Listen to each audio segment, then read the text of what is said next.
할아버지와 할머니가 살림을 차린 것은 3년 전이었다. 그 나이에 욕심도 과하지. 세상 이목도 있는데. 아버지를 나보다 더 즐겁고 행복하게 해줄 자신 있으면 당장 모셔가게. 대상포진이 있던 자리 말이야.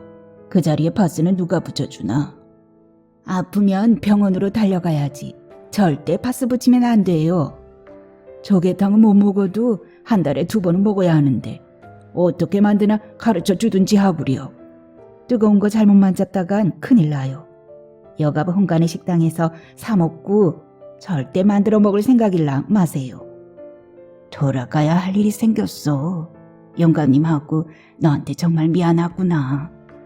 할아버지한테는 그래도 가족이 있지만 그놈은 천지에 나 하나야. 아, 이별이구나. 두 사람에게 이별이란 뭘까? 이별의 절차는 다 끝난 듯했다. 내게도 또 한 번의 이별에 아픈 덮개가 쌓였다.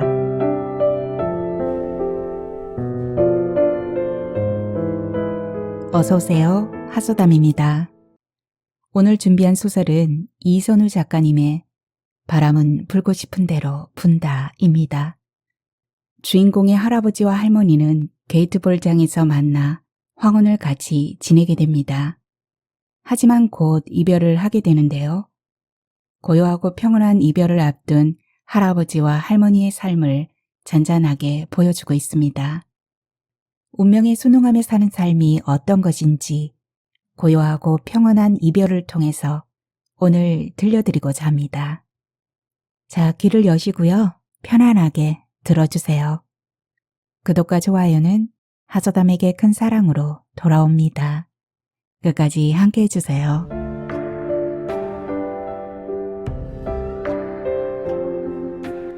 바람은 불고 싶은 대로 분다. 이선우.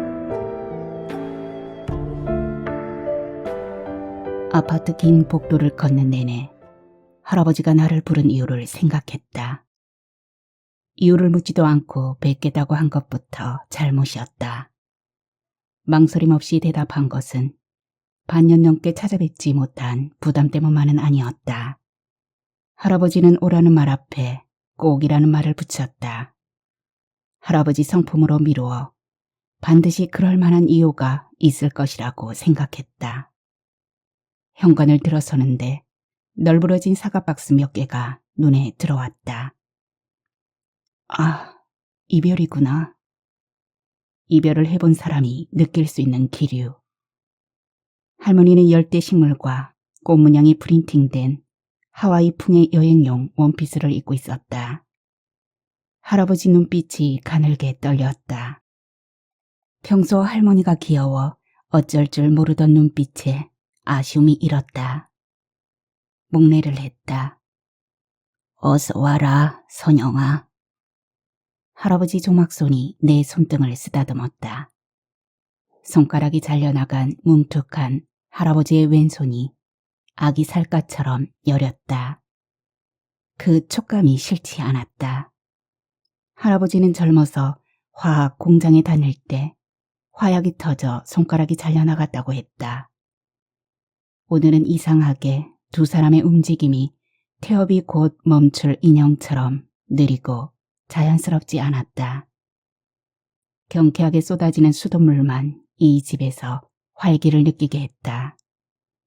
할머니는 딸기를 씻어 접시에 올려놓고 수돗물을 잠갔다. 바쁜데 보자고 해서 미안해. 나는 대답 대신 집안을 둘러보았다. 영구 임대 17평 정남향 아파트. 더블 침대를 놓으면 붙박이장 문을 겨우 열 수 있는 작은 방과 냉장고와 식탁을 배치한 좁은 주방. 3인용 소파가 놓인 거실이 전부였다. 이상한 일이었다. 올 때마다 아늑해 보였다. 다시 둘러봐도 아늑했다. 뿔뿔이 흩어져 사는 우리 가족 중 유일하게 사람 사는 것처럼 산다고 느꼈기 때문일까. 할아버지와 할머니가 살림을 차린 것은 3년 전이었다. 먹는 것, 입는 것에서도 두 사람은 동질감을 느끼는 듯 했고 충분히 즐거운 일상을 보낸다고 생각했다. 지켜보는 나까지 미소 짓게 하는, 그래서 할아버지와 할머니의 이별을 전혀 예측하지 못했다. 갑자기 답답해졌다. 베란다 창에 내려진 블라인드를 올렸다. 블라인드는 할머니가 딱 한 번 다녀왔다는 아들이 사는 하와이 풍경이 프린팅된 것이었다. 블라인드가 올라가면서 햇빛이 칼끝처럼 눈을 찔렀다. 찡그린 눈에 창밖으로 멀리 펼쳐진 바다 풍경이 들어왔다. 조업을 끝낸 통통배들이 휴식을 위해 소래포구 갯골로 들어오고 있었다.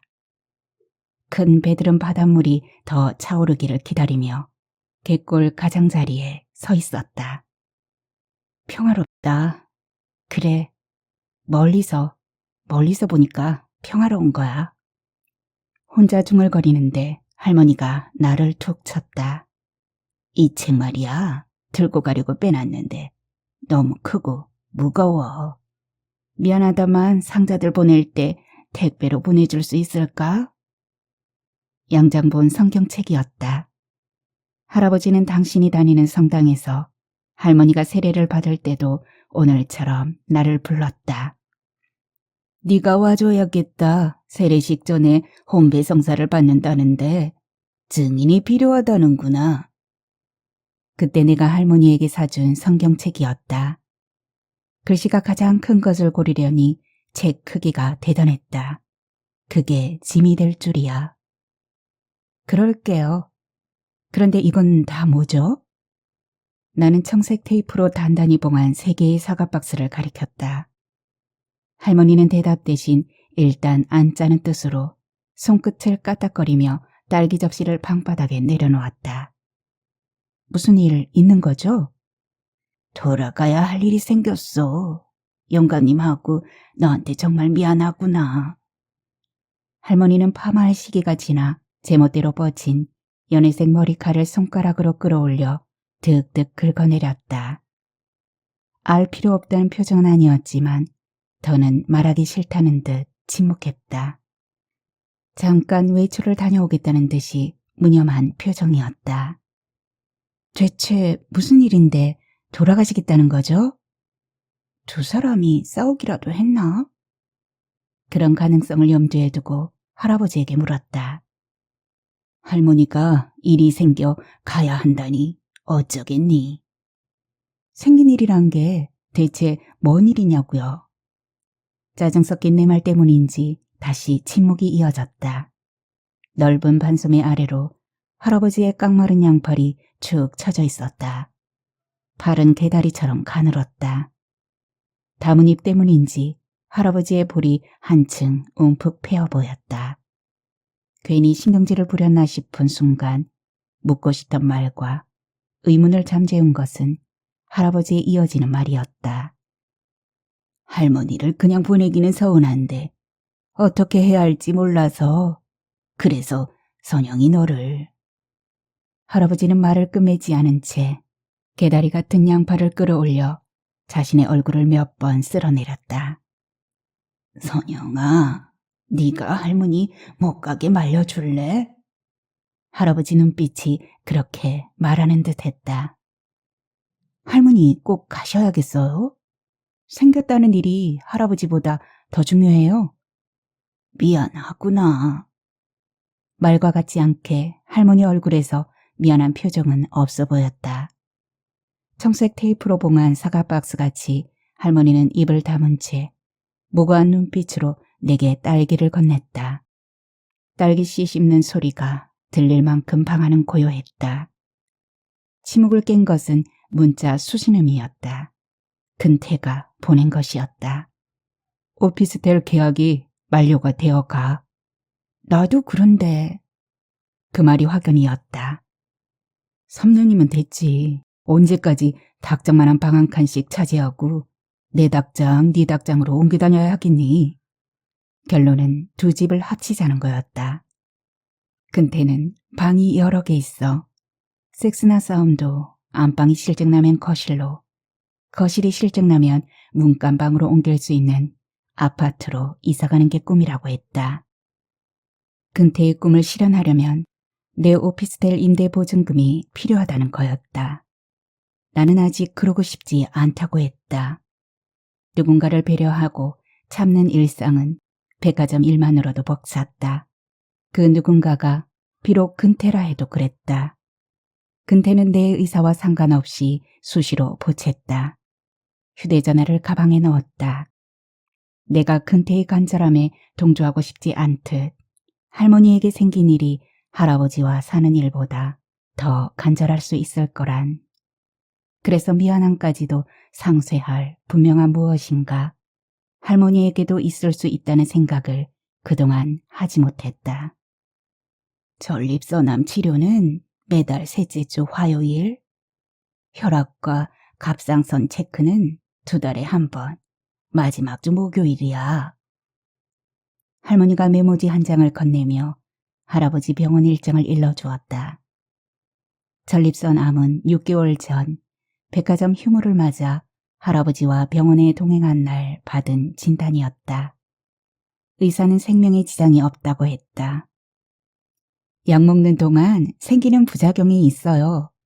호르몬 치료로 가슴이 커지고 성격이 온순해지니까 할머니께 더 사랑받는다는 게 부작용입니다. 나는 웃었고 할머니는 눈물을 훔쳤다.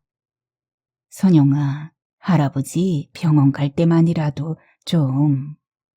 시간이 맞으면요. 무심히 답하며 창밖 소래포구 갯골에 눈을 두었다. 좀 전까지 갯골 가장자리에 서 있던 큰 배들은 폭우로 들어가고 보이지 않았다. 높아진 해수면에 햇빛이 얼음판처럼 투명하게 빛났다. 대장포진 자리가 자꾸 도지더라. 그럴 때마다 병원에 모시고 가야 해. 나는 마지못해 고개를 끄덕였다. 필요한 거 있으면 뭐든 가져가구려. 아유 참, 다 챙겼어요. 다 사냥번처럼 왜 그러세요? 내게 필요한 것은 당신한테도 필요할 텐데요. 할머니는 아기 없이 할아버지에게 눈을 흘겼다. 다정한 오누이처럼 보였지만 내게 익숙한 풍경은 아니었다. 할아버지와 살림을 합치기 전 할머니는 여수에서 살았다고 했다. 할아버지는 게이트 볼장에서 할머니를 만났다. 당시 할머니는 여동생 집에 놀러 왔다가 동생을 따라간 게이트 볼장에서 할아버지를 만났다고 했다. 환하게 웃는 할머니를 소개받고 구애를 시작한 지 3개월 만에 할아버지의 임대주택에서 2사람은 살림을 차렸다. 할아버지는 할머니가 신김치를 싫어한다는 말에 김치냉장고를 샀다. 무릎 관절이 아파서 바닥은 불편해요. 할머니 말에 할아버지는 곧 더블 침대와 3인용 소파도 들여왔다. 에어컨은 왜 샀는지 몰라. 전기세 무서워 켜지도 못하게 하면서. 3번째 여름을 맞는 할머니는 푸념을 늘어놓았다. 그런 할아버지와 할머니가 내 앞에서 살림을 나누고 있었다. 할아버지가 무슨 말을 하려고 입을 떼는 순간 내 휴대전화에서 울린 벨소리 때문에 할아버지는 다시 입을 닫았다. 근태였다. 받을지 말지 잠시 망설이다 휴대전화를 들고 복도로 나왔다. 필요 이상 길게 말하는 일이 없던 근태가 차근차근 말을 이어갔다. 먼저 합치고 3년 안에 꼭 식장 잡는다. 둘 다 30 중반인데 결혼을 더 미루겠니? 나는 전화를 끊고 문자를 찍었다. 그건 네 생각이고. 우체국을 가려고 일어났다. 자동차 트렁크에 짐을 싣고 2사람은 뒷좌석에 올랐다. 룸밀러 안에 차창밖을 내다보는 2사람이 들어왔다. 왠지 쓸쓸해 보였다. 여보, 진즉에 우리 셋이 가까운 데라도 소풍 나올 걸 그랬어요. 아참, 내 정신 좀 봐. 바쁜 선영이가 소풍 나올 새가 어디 있다고. 할머니가 부르는 여보라는 호칭이 다정하게 들렸다. 내가 근태에게 부르는 자기와 같은 것일 텐데 더욱 친밀하게 들렸다. 여보라는 호칭을 주고받는 할아버지와 할머니가 내일이면 헤어져야 한다는 것이 의아했다. 우리 셋이 모였으니 소풍 나온 셈 칩시다. 그렇지, 선영아? 그러세요. 근태와의 약속이 걸리긴 했지만 서둘러 다닌다면 제 시간에 당도할 수 있을 거라고 짐작했다. 내 대답까지 듣고 난 뒤 롬밀러에 비친 두 사람은 바로 들뜬 표정으로 변했다. 우체국에 들러 성경책과 사과 박스를 택배로 보냈다. 주소를 쓰고 택배를 보내는 내내 할아버지 눈은 사과 박스를 향했지만 마음은 할머니가 내려가는 충주로 향하는 듯했다. 성서 구절이 떠올랐다. 바람은 불고 싶은 대로 분다. 너는 그 소리를 듣고도 어디에서 와 어디로 가는지 모른다. 바람 부는 방향을 바꿀 수 없는 세 사람이 우체국을 나섰다. 네 애비한테는 우리 얘기 하지 마라. 원룸 때문에 불철주야 고생하는데 마음 쓴다. 할아버지 잘 지낼 수 있어. 아버지는 장사가 잘 되던 떡집을 팔고 지방대학가 원룸 단지에다 다가구 주택을 샀다고 했다. 지루해서 더 이상은 싫어. 지루하단 것이 이유였다. 나는 충분히 그럴 수 있다고. 오랜 기간 새벽잠을 반납하고 일한 세월이 충분히 지겹게 생각됐을 것이라고 짐작했다. 할아버지와 나는 그렇게 이해했다. 아버지는 떡집이 휴일이면 동네 상인들과 고스톱을 쳤다. 그것이 아버지가 지루한 시간을 견디게 하는 유일한 놀이라고 믿었다.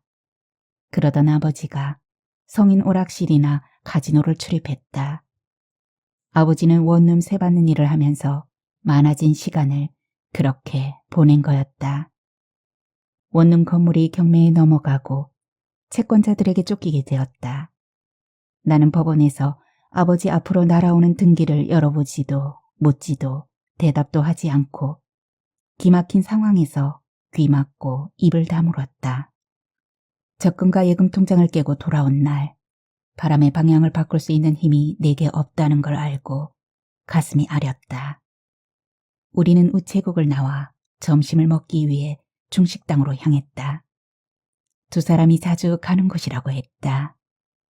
여기서 가까워. 우리 걷자. 그러세요. 할머니가 앞서 걷기 시작했다. 초여름 볕인데 벌써 뜨거웠다. 얼마 뒤 나는 두 사람을 앞질러 걷다가 도서관을 왼편으로 끼고 카페까지 있는 커다란 교회 앞 갈림길에서 뒤를 돌아보았다. 할머니가 공원 방향으로 손가락을 가리켰다. 입은 옷 때문인지 손을 잡은 두 사람은 거리에서 판매하는 한 폭의 유아처럼 보였다. 모퉁이를 돌자 한 무리의 자전거를 탄 사람들이 획 지나갔다. 할머니를 감싸 안고 길가로 피해 있던 할아버지가 바로 이곳이다 라고 소리쳤다. 올려다보니 붉은 간판이 걸린 중식당이 보였다. 우리는 짜장면을 앞에 놓고 앉았다. 입술이 달아나수? 흘리고 먹긴. 할머니는 할아버지 입가에 흘러내린 짜장면 가닥을 떼어냈다. 당신은 턱이 달아난 게야? 할아버지가 손을 들자 할머니는 닦아달라는 듯 입을 앞쪽으로 쭉 내밀었다. 입가를 서로 닦아주는 것을 지켜보면서 내 입가에도 뭔가가 묻어 있을 것만 같아 덩달아 입가를 닦았다. 할머니는 할아버지 짜장면 그릇에 단무지를 올려주고 나를 쳐다봤다. 선영아, 많이 먹어? 여기 단무지는 물컹해서 좋더라. 웃는 할아버지 누런 입새로 단무지 조각들이 끼어 있었다.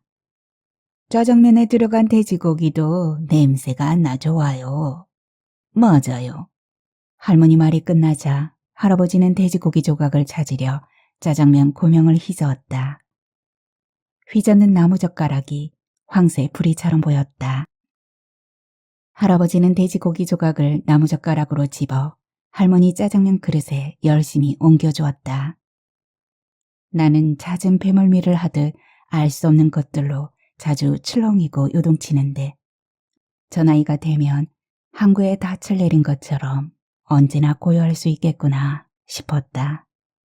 그래서 내일 헤어져도 저토록 담담할 수 있는 것인지 궁금했다.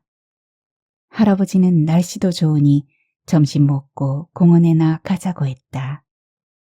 자주 가는 공원인데 나에게도 보여주고 싶다고 했다. 공원에 가자고 한 뒤로 할아버지의 표정이 한결 밝아졌다. 공원은 중식당과 근접해 있었다.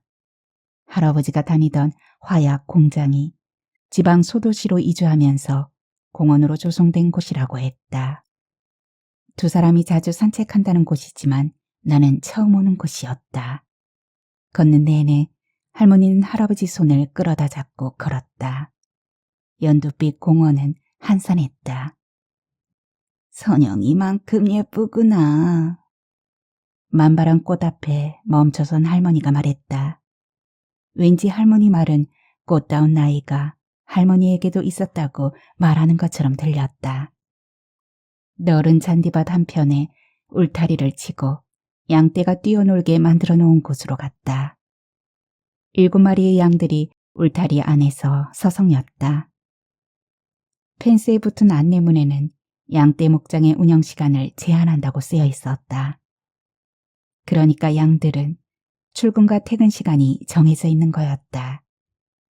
양들은 아침 8시에 출근해 사람들의 마음을 훈훈하게 하고 오후 6시에 퇴근하는 거였다. 얼마 뒤 선생님의 구령에 맞춰 어린이집 아이들이 걸어왔다. 아이들은 똑같은 노란색 활동복을 입고 삐약거렸다. 선생님이 주는 풀을 양에게 먹이고 까르르 거렸다. 할아버지와 할머니도 양에게 먹이를 주며 즐거워했다. 우리는 노랑 병아리 같은 어린이집 아이들이 떠날 때까지 30분을 머물렀다. 양떼 우리를 끼고 우측으로 접어들었다. 바닥이 녹색인 넓은 축구장이 나왔다. 할아버지는 그곳이 두 사람의 전용 운동장이라고 했다. 추울 때만 빼고 자주 걷는단다. 나는 왜 그곳에서만 걷느냐고 물었다.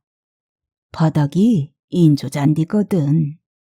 무릎 관절에 무리가 적어 좋다는 말에 나는 고개를 끄덕였다. 우리는 아래쪽으로 더 내려갔다. 커다란 호수 2개가 나왔다. 호수와 호수 사이는 나무로 만든 아치형 다리로 연결돼 있었다. 우리는 다리를 따라 반대편으로 건너갔다. 여전히 두 사람은 손을 잡고 걸었다. 잡은 손을 보니 휘바람 소리가 들려오는 것 같은 착각이 들었다. 호수에는 많은 잉어가 헤엄쳐 다녔다. 붉은빛 잉어와 노란빛과 은빛 잉어가 현란하게 유영하는 것을 한참 들여다보고 있자니 나도 검푸른 호수에 뛰어들어 비단 잉어처럼 자유롭게 유용하고 싶은 기분이 들었다. 생각과 말을 보장받는 것이 자유라면 백화점 고객 상담실에 앉아 윤선영이 아닌 백화점 소모품으로 지내는 나는 자유와는 멀었다. 선순환을 위해 결코 쌍방이 노력할 수 없는 곳, 고객과 출발부터 평등한 관계가 아닌 감정노동을 요구하는 곳에서 7년을 지냈다.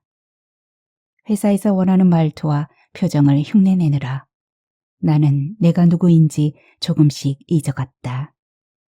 편을 들지 않았다고 당장 달려가 죽여버리겠다며 전화를 끊는 고객이 아니라도 상담실에 앉아 있을 때마다 매일 조금씩 죽어가는 기분이다.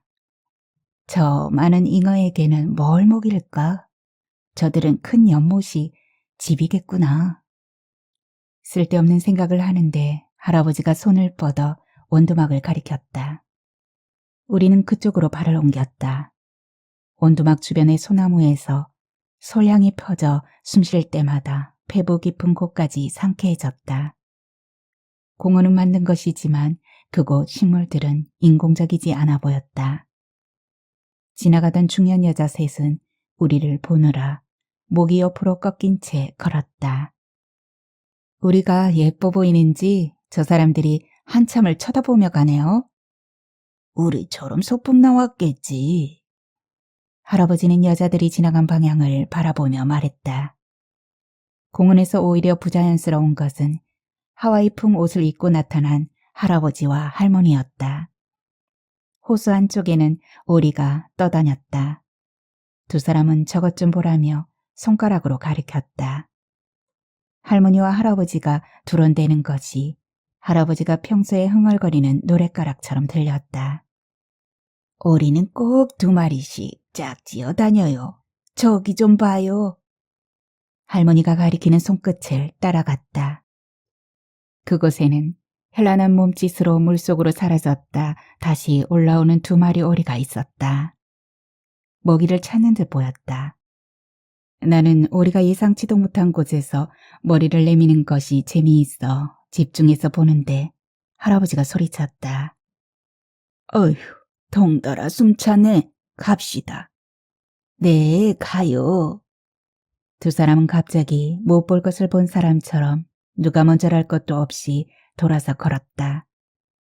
호수 반대편에 이르렀다. 2아름도 넘는 플라타나스 나무 여러 그루가 호숫가의 수문장처럼 줄지어 서 있었다. 선영아, 꼭대기 좀 올려다 봐라. 200년은 가까이 됐을 게다. 화약 공장이 있기 전부터 이 자리를 지키고 있었다니까. 정말 대단하네요. 가까이에 이런 곳이 있어 좋겠어요. 할머니가 가면 혼자 얼마나 오게 될까 싶다. 이곳이 다 우리 회사 부지였어. 위력이 약한 화약이 터졌으니 손가락만 잘렸지. 그 자리서 잘못된 사람도 많았다. 할아버지는 회사 부지를 말할 때 허공으로 조막손을 뻗어 넓게 원을 그렸다. 에휴, 그 얘기는 올 때마다 들어서 다 외웠어요. 할머니 말에 할아버지가 웃었다. 희끄무레한 플라타너스 나무 줄기를 따라 할아버지가 가리키는 나무 끝을 올려다보았다. 잎사귀에 한낮의 햇살이 내려앉아 눈이 부셨다. 옆에 섬나무는 마른 가지만 앙상했다. 허리를 구부려 이미 썩은 나무 밑동을 바라보았다. 사람이 후손을 남기듯 나무도 죽으면서 후손을 남긴단다. 그거 봐라. 썩어 거름이 되어주는 조상나무 양분으로 후손나무가 자라고 있잖니. 보지 않아 이것도 하늘 높이 올라가는 거목으로 자랄 게다. 할아버지 말대로 썩은 밑동 가까이서 여린 줄기가 자라고 있었다. 이 나무는 줄기 속이 텅 비어 있어도 이렇게 살고 있잖니. 뿌리에서 나무 껍질을 통해 양분을 끌어올려 살아간다고도 했다. 깡마른 할아버지가 아직 자신의 건재함을 과시하는 것처럼 들렸다. 17살에 학도병으로 내려와 전쟁터에서 여러 번 사선을 넘었다고 했다. 화약 공장에서 손가락을 잘리고 몇 급의 삶을 살아낸 할아버지가 햇빛을 받고 서 있었다. 그 모습은 마치 한 줄기 햇살처럼 보였다. 저 나이에 할머니와의 이별을 경험하면서 또 한 겹의 생이 할아버지 지난 생에 포개어 지겠구나 싶었다.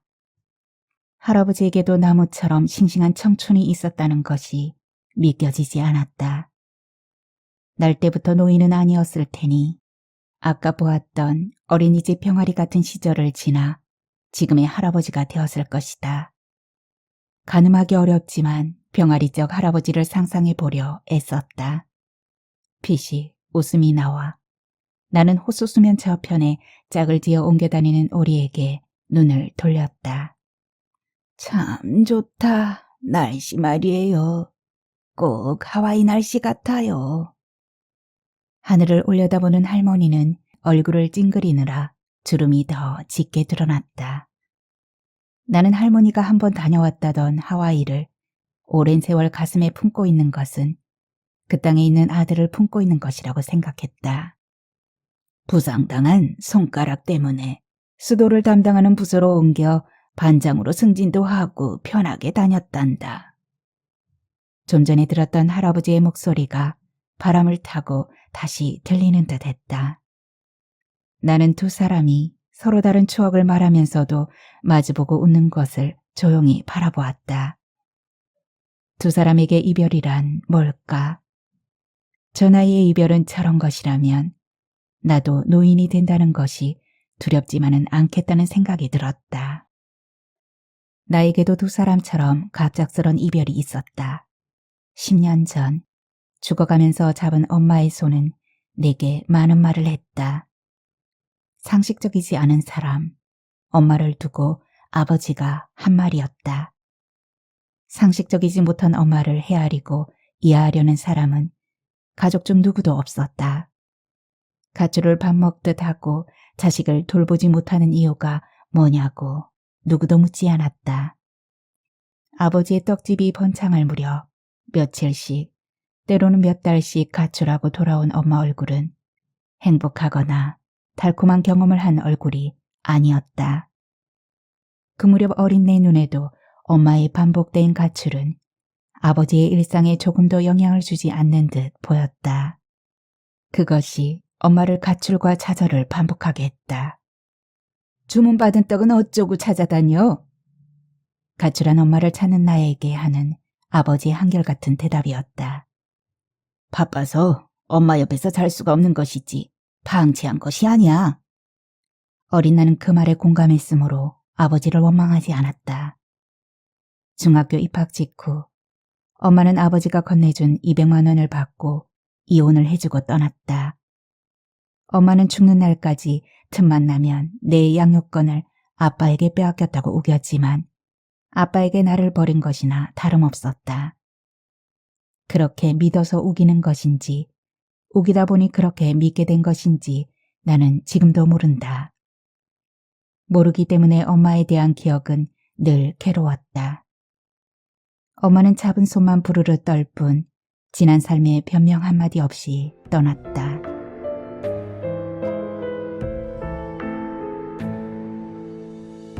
들어가시죠. 좀 더 있자. 있고 싶어. 할머니 말에 나는 하늘을 다시 올려다보았다. 하늘은 높고 청명했다. 또 얼마간의 정적이 흘렀다. 내 휴대폰에서 문자를 알리는 음이 고요를 흔들었다. 근태가 보낸 문자였다. 나는 짐작 가능한 근태의 문자를 확인하지 않고 휴대폰을 다시 넣었다. 가까운 곳에서 할아버지는 죽은 나뭇가지를 분지르고 있었다. 딱 가지 부러지는 소리가 고요한 호수 주변으로 퍼져나갔다. 공원에서는 죽은 나무도 부러뜨리면 안 돼요. 나는 할아버지께 괜한 퉁명을 부렸다. 본래 죽은 가지는 가지치기에서 태워야 하는데 일손이 부족해서 놔뒀을 거예요. 할머니는 내 말이 거슬렸는지 할아버지 편을 들며 죽은 가지를 연거푸 분질렀다. 아버지는 할아버지의 재혼을 두고 나이를 들먹였다. 그 나이에 욕심도 과하지. 세상 이목도 있는데. 그때 나선 사람은 할아버지가 아니고 할머니였다. 아버지를 나보다 더 즐겁고 행복하게 해줄 자신 있으면 당장 모셔가게. 정상적인 나이에 정상적으로 만난 아버지와 엄마는 가장 비정상적인 부부로 살았다. 아버지는 며칠 뒤 돌아섰다. 그리고 3년이 흘렀다. 두 사람을 공원에 두고 밖으로 나왔다. 현금인 줄기를 찾기 위해 한참을 헤맸다. 한산한 탓인지 자동차도 행인도 신호를 무용지물로 만드는 도로 앞에 섰다. 나도 그 무리에 끼어 무단으로 길을 건너 대형마트 안에서 할머니에게 줄 돈을 인출해 다시 공원으로 향했다. 걷는 내내 지금의 내 궁핍한 마음의 고리를 채워줄 사람이 생각나지 않았다. 그럴 때마다 근태가 왜 떠오르지 않는 것인지 의아했다. 방법이 없었다. 자신을 철저하게 단속해서 아닌 척 견디는 수밖에. 그것이 가장 익숙하니까. 팔을 열심히 휘두르며 오던 길을 되짚어 걸었다. 공원 입구에서 커피 3잔을 샀다. 냉커피를 힘껏 빨아 마셨다. 커피가 몸으로 퍼지면서 침울한 기분이 좀 나아지는 듯했다. 다시 찾은 공원은 아무도 보이지 않았다.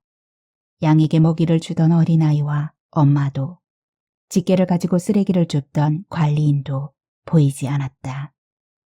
할아버지와 할머니도 사라지고 없었다.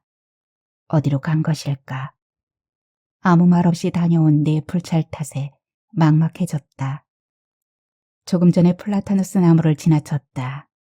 큰 그늘 밑을 걷는데 기분 탓인지 한기가 느껴졌다.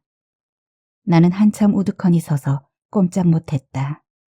어디 갔지? 나는 어디로 가야 하나? 나는 혼란스러웠다.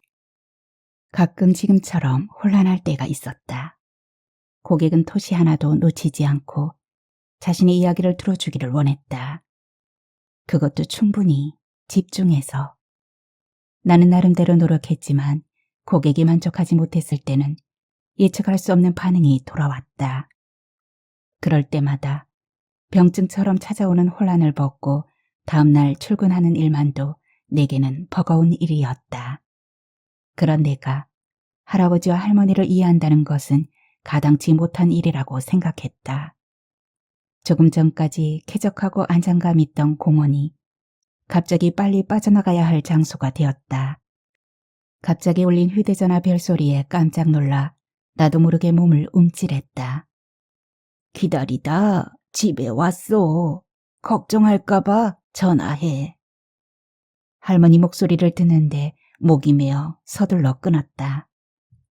아침처럼 복잡한 신경으로 긴 복도를 걷는 동안 창문에 비친 붉은 저녁 노을이 성당 스테인드 글라스처럼 빛을 발했다. 빛을 보다 들어와서인지 두 사람이 벗어놓은 신발이 희미하게 눈에 들어왔다. 나는 거실로 들어가 실내등을 켰다. 할아버지가 불을 껐다. 이번에는 할머니가 다시 켰다. 할아버지가 다시 실내등 스위치를 눌렀다. 캄캄한데 왜 그래요? 할머니가 언성을 높인 탓인지 할아버지는 실내등을 다시 끄지 않았지만 머리를 극적거리며 창가로 갔다. 겨우 6시예요. 밖은 아직 해가 쨍한데 무슨 전기불을. 할아버지가 중얼거렸다. 두 사람도 나를 찾아 헤매다 들어왔다고 했다. 우리는 커피를 마시며 각기 다른 곳을 바라보았다. 선영아, 저 갯골 끝나는 곳에 염전 있던 거 알지? 지금은 폐염전 자리에 소래습지 생태공원인지 뭔지가 생겼어. 일제 때 소금을 수탈하기 위해 만든 염전인데 협기 열차도 그걸 실어 나르기 위해 그때 개설한 거라더라. 너 어려서 서너 번 망둥이 잡으러 갯골이니 염전 근처로 나랑 쏘다닌 거 생각나니? 전혀요. 나는 창가로 가 할아버지 등 뒤에서 짧게 대답했다. 많지 않은 추억이라도 나누다 보면 무심히 이 집을 나서기 어려울 것 같아서였다. 바닷물이 빠져나간 소래포구 갯골은 진흙 위로 해가 비쳐 검게 빛났다. 가시가 잘 박히는데 손가락에 박힌 가시는 누가 빼주지? 할아버지는 딱히 나와 할머니에게 아니라는 듯 혼잣말로 침묵을 깼다. 뭐든 한 손으로 하니까 가시가 잘 박히죠. 조심하는 수밖에요. 대상포진이 있던 자리 말이야. 그 자리에 파스는 누가 붙여주나? 아프면 병원으로 달려가야지. 절대 파스 붙이면 안 돼요. 언젠가 당신이 웃겨서 파스 붙였다가 물집이 생겨 오래 고생했잖아요. 할머니는 꼭 병원을 가라고 단단히 이르며 면박을 줬다. 할아버지는 또 생각에 잠겼다가 입을 열었다. 조개탕은 못 먹어도 한 달에 2번은 먹어야 하는데 어떻게 만드나 가르쳐 주든지 하구려. 무슨 소리예요? 뜨거운 거 잘못 만졌다간 큰일 나요. 더구나 한 손으로는 더더욱요. 여가부 홍간의 식당에서 사 먹고 절대 만들어 먹을 생각일랑 마세요. 할머니는 어린애를 타이르듯 근심 어린 얼굴을 했다. 나는 두 사람이 나누는 말에 끼어들지 않으려 침묵했다. 일어나고 싶어 엉덩이를 들썩이다 마주친 할아버지 눈을 보고 겨우 입을 열었다. 할아버지, 백화점은 한 달에 한 번 문 닫아요. 그 안엔 오고 싶어도 못 오는 거 아시죠? 나는 할아버지 안색을 살피지 않으려고 고개를 베란다 창밖으로 돌렸다. 잘한다. 네 앞몸 책임지는 것도 쉽지 않을 게다. 이상하게 할아버지 말을 듣는 동안 내 궁핍한 마음에 훈훈한 기운이 채워지는 것을 어렴풋이 느꼈다. 할아버지는 책임의 의미를 누구보다 잘 알았다. 타고난 자립심은 노인이 되어서까지 이어졌다. 아버지에게 물려줄 것도 없으니 바라는 것 또한 없노라 했다. 성실하고 단호했으며 친절했다. 할아버지의 그런 점 때문에 어려서부터 위로나 좋은 들을 일이 있으면 아버지가 아닌 할아버지에게 말하는 것이 편했다. 노인이 됐다고 인생을 함부로 허비하는 것이 싫어 깡마른 팔로 아직도 게이트 볼장을 다니고 몸과 정신을 건강히 유지하려 애썼다. 할머니를 만난 것도 자립에 대한 한 가지 방편으로 보였다. 쓸쓸한 것을 무심한 척 넘기는 것도 자립심에서 온 것이라고 나는 이해했다. 저는 이만 일어나 볼게요. 나는 두 사람에게 인사를 하고 진심으로 안녕을 전하며 할머니에게 봉투를 내밀었다. 지난 3년은 내게 힘겹고 바쁜 시간이었다.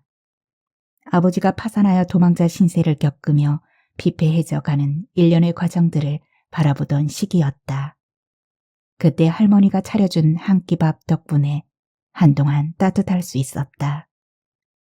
할아버지와의 혼배 성사를 받던 날, 반지를 낀 할머니의 굵은 손마디가 떠올랐다. 전래 도중에 관절에서 소리가 나자 평생 식당을 하느라 연골이 닿아서 그렇다며 수줍게 웃던 할머니가 오래 기억에 남을 것이다. 일어서려는데 할머니가 망설이다 편지 봉투를 내밀었다. 편지 봉투에는 하와이에서 이보이에게 보낸 것이라고 적혀 있었다. 편지지 반을 채운 조밀한 글을 읽어나갔다.